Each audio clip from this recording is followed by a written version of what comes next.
siapapun kita sebagai profesi tenaga kesehatan harus bisa mengedukasi masyarakat Indonesia juga. Betul. Apalagi dengan sekarang teknologi udah makin canggih. Bisa buka di TikTok, YouTube, ataupun Instagram untuk mencari akses-akses misalkan dengan hal-hal kecil deh. Makanan yang boleh untuk ibu hamil gitu.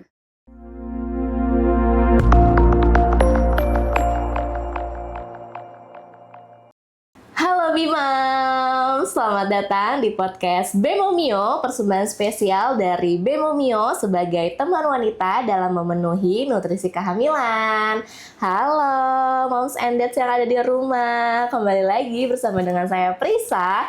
Kali ini tentunya kita masih sama nih, di podcast kali ini kita akan membahas tuntas mengenai isu-isu seputar kehamilan maupun program hamil.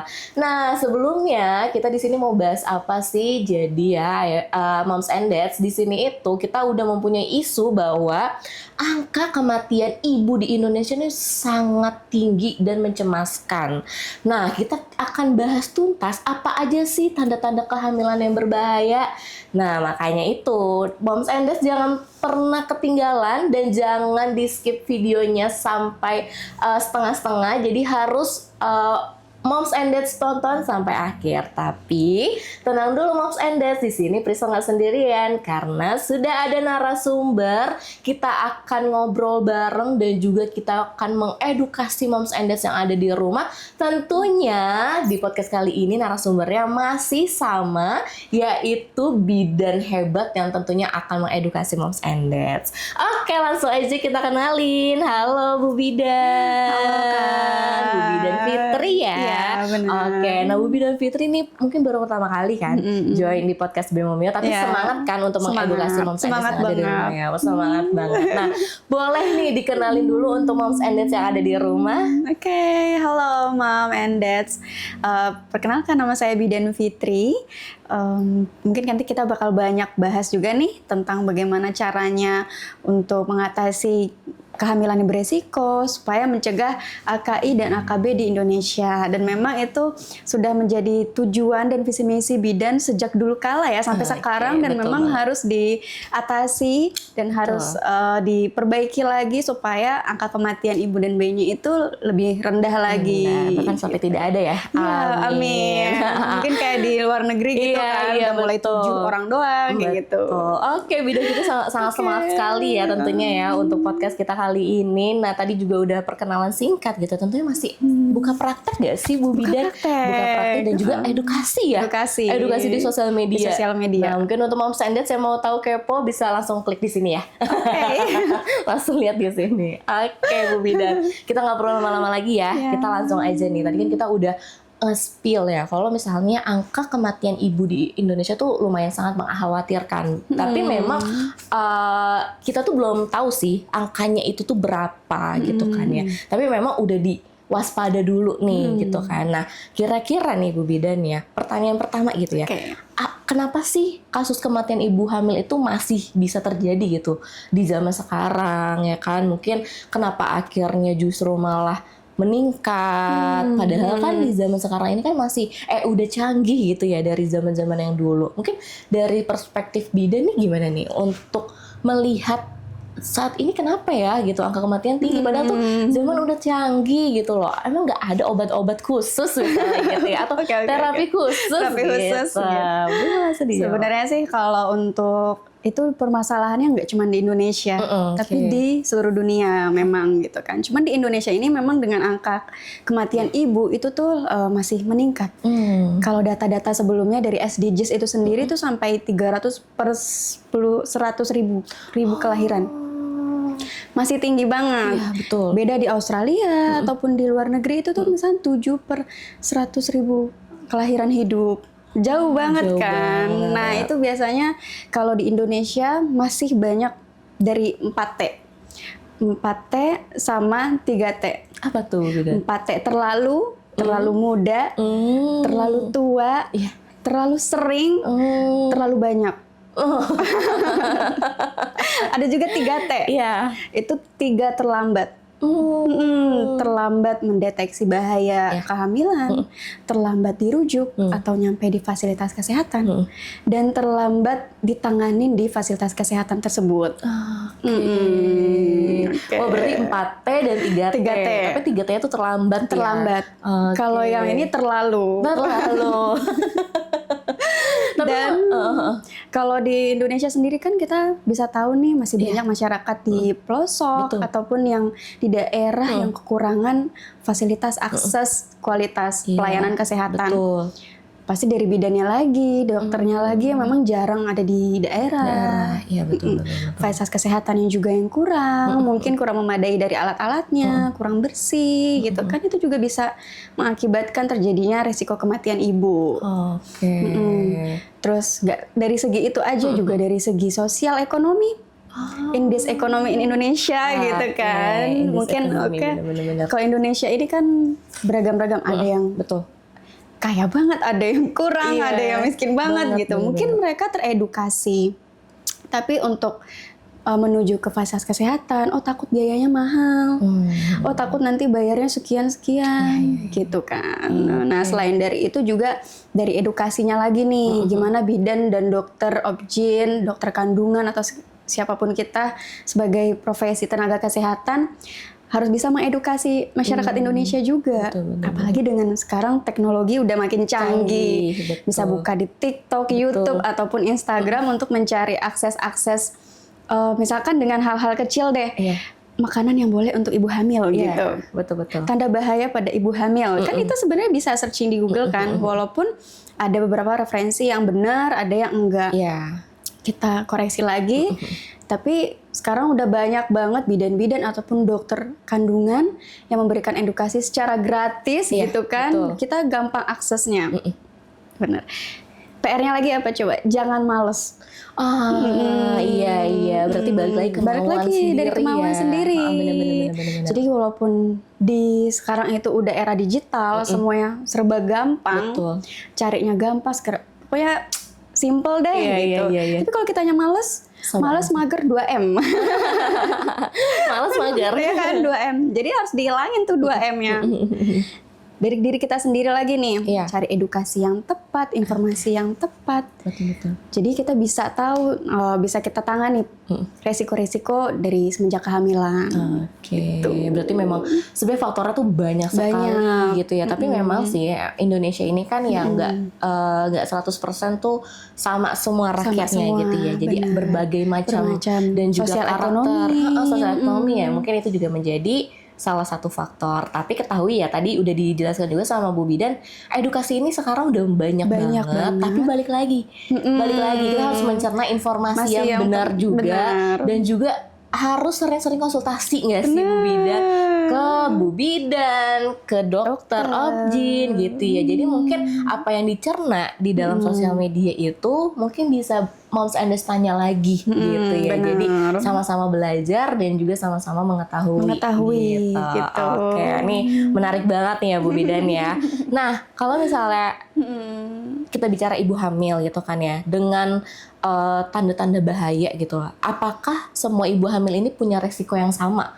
Karena kan mereka kan mungkin ada beberapa ya yang baru pertama kali hamil gitu, resikonya tuh sama nggak sih gitu. Terus ataukah ada kondisi tertentu yang justru ibu hamil itu tuh rentan gitu untuk mencapai atau mungkin ya untuk hal-hal yang tidak terduga gitu loh Bu Bidan. Ini gimana nih? Biasanya sih balik lagi tergantung dari kondisi ibu hamil tersebut. Pasti beda-beda. Kalau ibu hamilnya itu terjaga makanannya, terjaga dari dirinya sendiri, kehamilannya bagus, dan dia aware memberdayakan dirinya sendiri, pasti berbeda sama ibu yang bodoh amat gitu. Pasti berbeda itu kan. Dan memang ada beberapa resiko yang kita harus tahu nih. Riwayat-riwayat ibu hamil yang hamil sekarang, riwayat kehamilan dia yang sebelumnya, misalnya kalau udah pernah hamil gitu, terus sekarang gimana kehamilannya, kondisi kehamilannya sekarang, terus gimana sih kehamilan yang sekarang dengan nanti dia perencanaan persalinannya itu seperti apa. Nah itu juga mempengaruhi nih dari bisa terjadinya angka kematian ibu. Misalkan ibunya dari masa kehamilan yang sekarang oke, dia sehat. Oh ternyata tensinya tinggi. Oh ternyata dia anemia. HB-nya rendah. Kalau HB-nya rendah nanti bisa anemia, yang terjadi nanti setelah persalinan apa? Pendarahan gitu. Misalkan ternyata lagi masa kehamilan yang sekarang tensinya tinggi, protein urinnya tuh juga positif gitu ya. Nanti terjadinya apa? Preeklamsi gitu. Dan dilihat lagi nih, misalkan kalau dari sebelum hamil, apakah kondisi ibunya itu sudah sehat, nggak ada penyakit bawaan seperti penyakit jantung, HIV, AIDS gitu. Terus atau dia udah punya hipertensi sebelumnya gitu kan, itu juga berpengaruh nih nanti ke kehamilan yang sekarang. Atau memang udah badannya udah kecil, anemia, kurang gizi gitu kan, semuanya itu juga akan terdeteksi nanti setelah hamil gitu.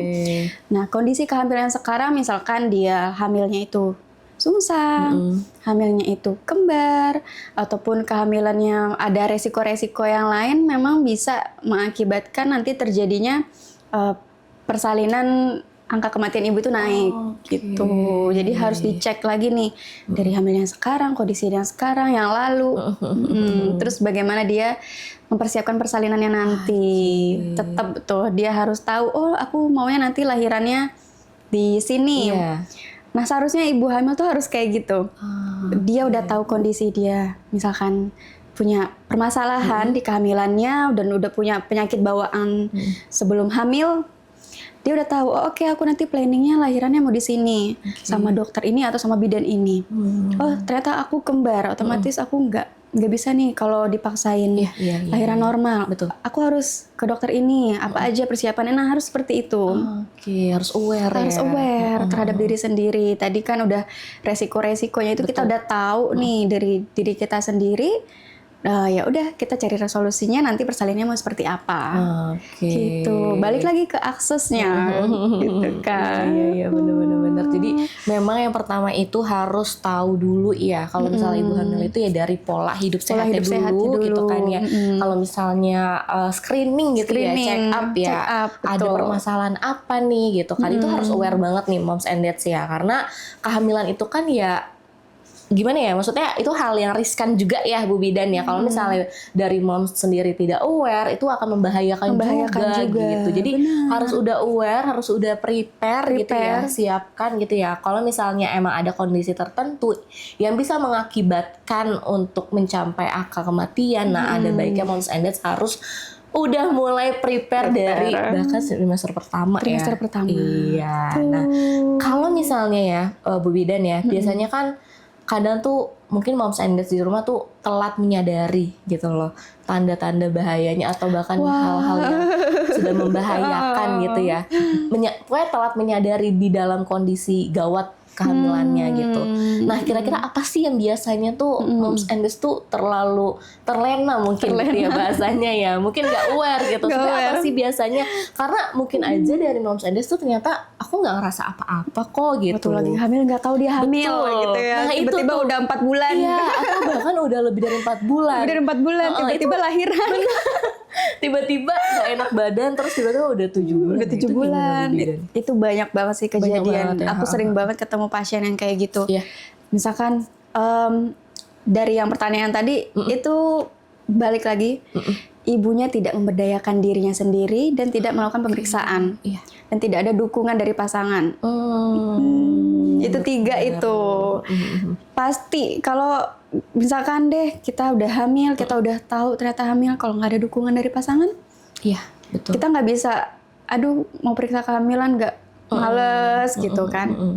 Terus juga kalau kita mau pergi kemana-mana nggak ditemenin, juga nggak enak gitu kan. Aduh kan aku hamil ini kan karena dia juga, karena bapak juga gitu. Kenapa aku sendiri kayak gitu. Nah jadi harus memang sih antara kedua belah pihak ini harus saling support secara emosional ataupun dukungan kita mau pergi selama kehamilan, mau apapun itu gitu kan. Dan kalau untuk terlambat menyadarinya itu biasanya tidak memberdayakan dirinya sendiri. Tidak tidak melakukan pemeriksaan kehamilan.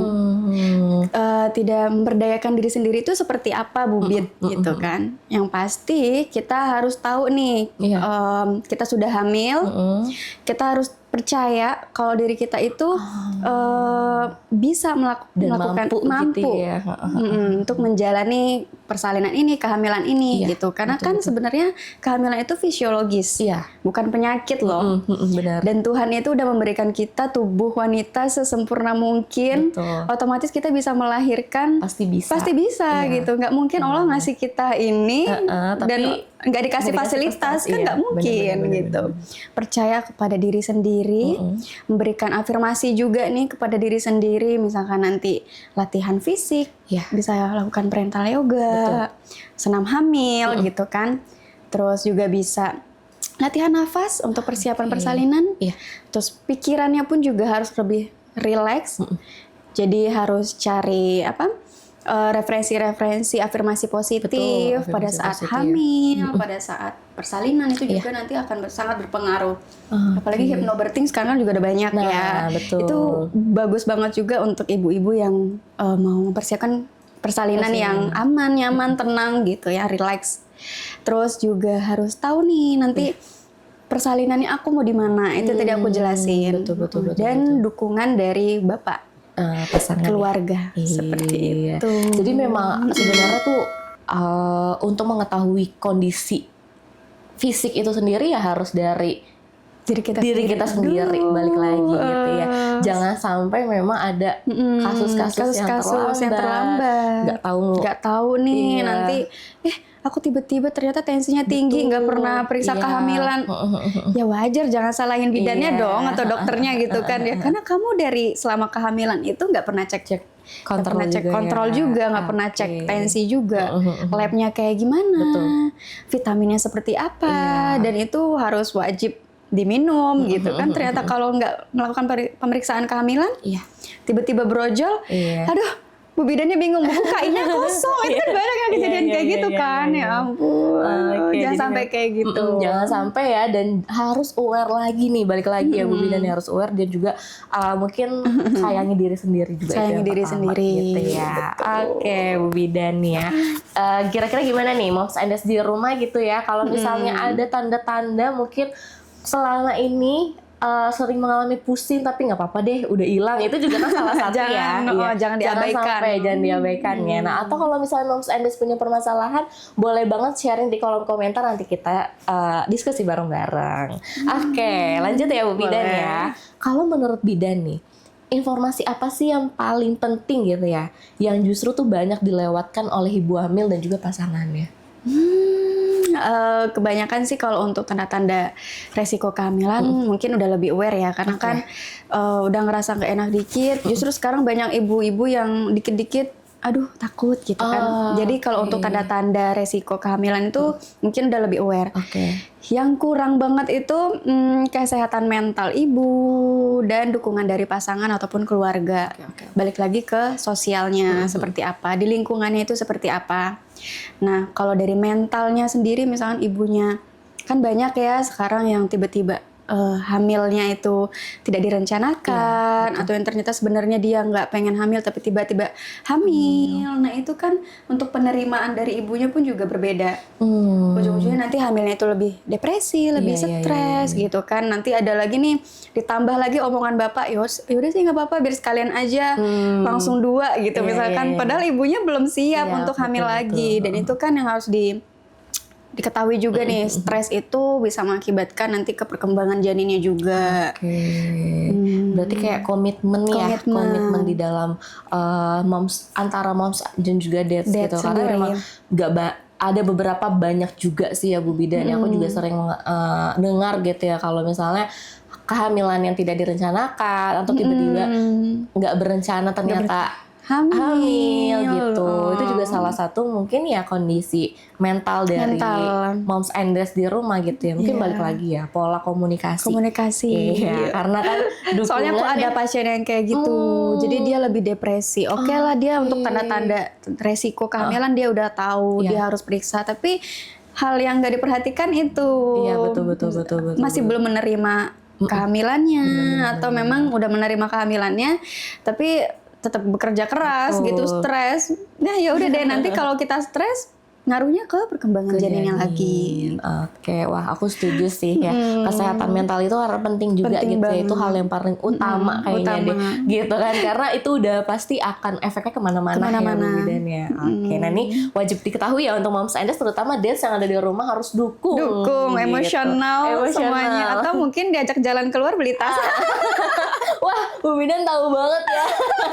Segi healing-healingnya wanita nih Bu Bidan banget Belanja. nih, belanja ya. Tapi jangan sering-sering loh Bu Bidan. Oke, next ya Bu Bidan ya. Kadang kan di era saat ini masih aja ya Bu Bidan ya. Karena kan Indonesia ini kan beragam adat dan istiadat gitu kan. Kadang juga masih ada mitos-mitos atau mungkin ya apa ya, bahasanya tuh mungkin udah ini udah adat aku nih kayak gini gitu. Ini ada daerah karena kan Indonesia beragam-beragam ya. Nah, terutama yang seputar kehamilan gitu ya. Nah, apa aja sih mitosnya nih yang Bu Bidan tahu ya, yang justru tuh membahayakan kalau dipercaya? Pernah nggak Bu Bidan? Aduh, banyak banget sih. Banyak banget. Dulu aku waktu masih kuliah ya, aku pernah dapat dinas di pedalaman Baduy itu. Mereka masih minum jamu gitu kan. Sebenarnya mungkin itu menurut mereka jamu itu bikin kandungan jadi lebih kuat gitu ya. Atau mungkin di daerah-daerah mom semua nih masih ada juga kasus-kasus yang boleh minum jamu gitu. Sebenarnya ada beberapa jamu yang boleh. Ya kan, herbal seperti jahe gitu, kunyit, dan itu pun juga konsumsinya nggak boleh terlalu banyak. Bisa ngilangin mual muntah juga kan, sama perkembangan janinnya juga bagus. Cuman kalau terlalu banyak itu juga membahayakan ibunya.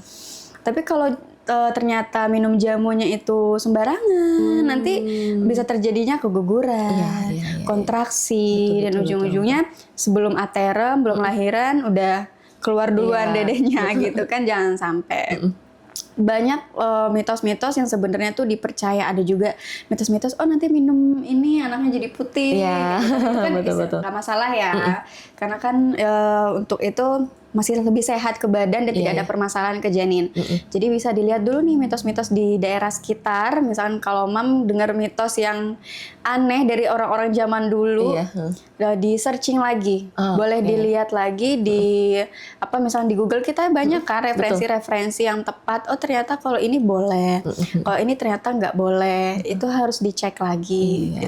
Oke, berarti memang harus konfirmasi ulang. Ya. Dan juga kan moms and dads kan juga harus konsultasi sama Bu Bidan ya ataupun dokter. Nah itu yang akurat sebenarnya. Tapi kalau masih yang nggak terlalu bermasalah, mitos-mitosnya nggak apa-apa, jalanin aja. Istilahnya seperti adat istiadat gitu kan. Tapi kalau memang berpengaruh ke janin seperti jamu gitu kan, atau membahayakan ya. Makannya nggak boleh, makannya harus yang banyak ini gitu. Nanti dicek lagi nih, nanti ibunya IMT-nya udah berlebihan atau belum. Nanti obesitas, kalau lainnya obesitas tuh lebih salah lagi gitu kan.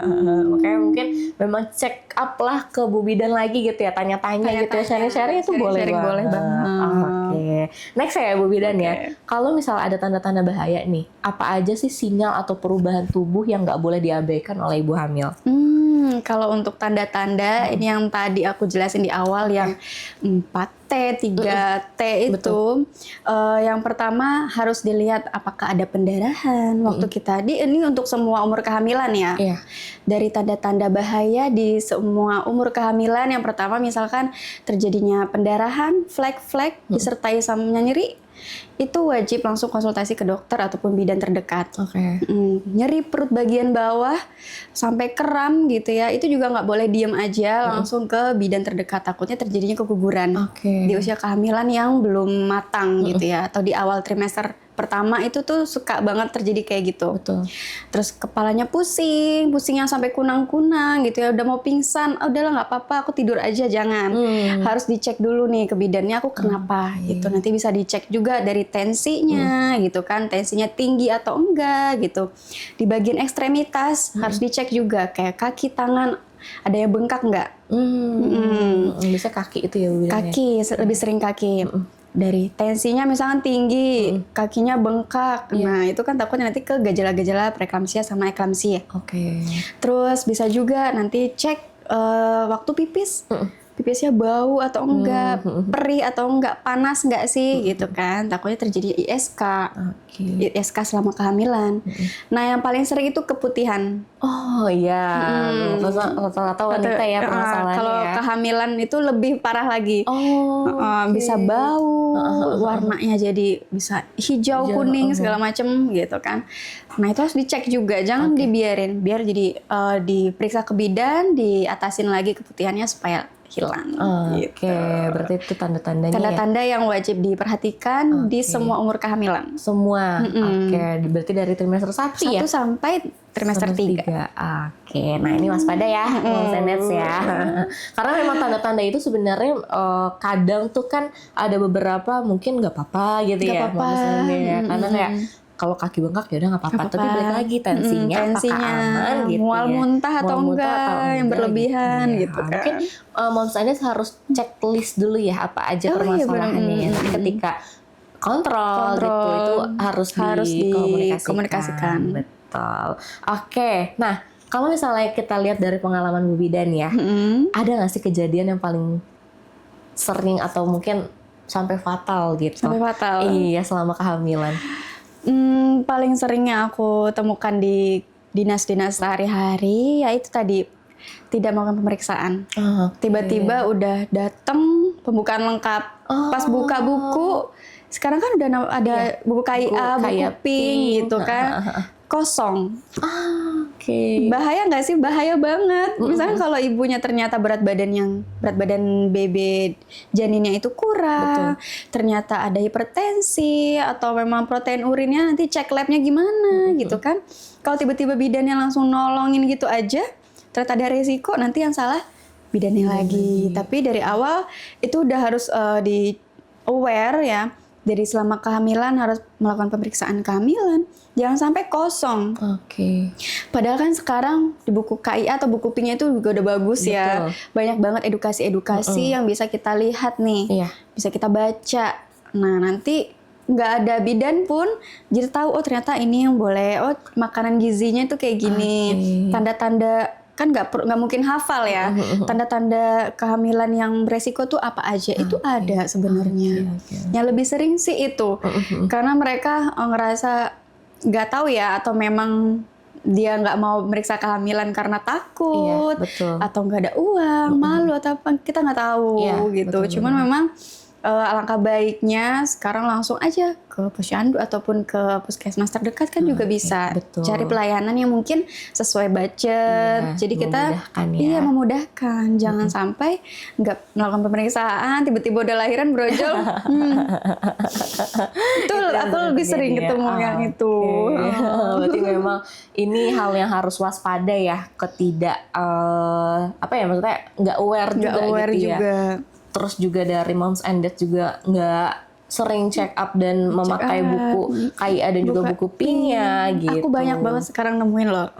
Ibu-ibu hamil di luar sana ternyata nggak pakai buku pink. Iya, padahal itu kan memudahkan ya. Padahal itu gratis loh, kita kasihnya nggak bayar gitu kan. Sudah fasilitas ya, jadi hanya tinggal digunain aja gitu.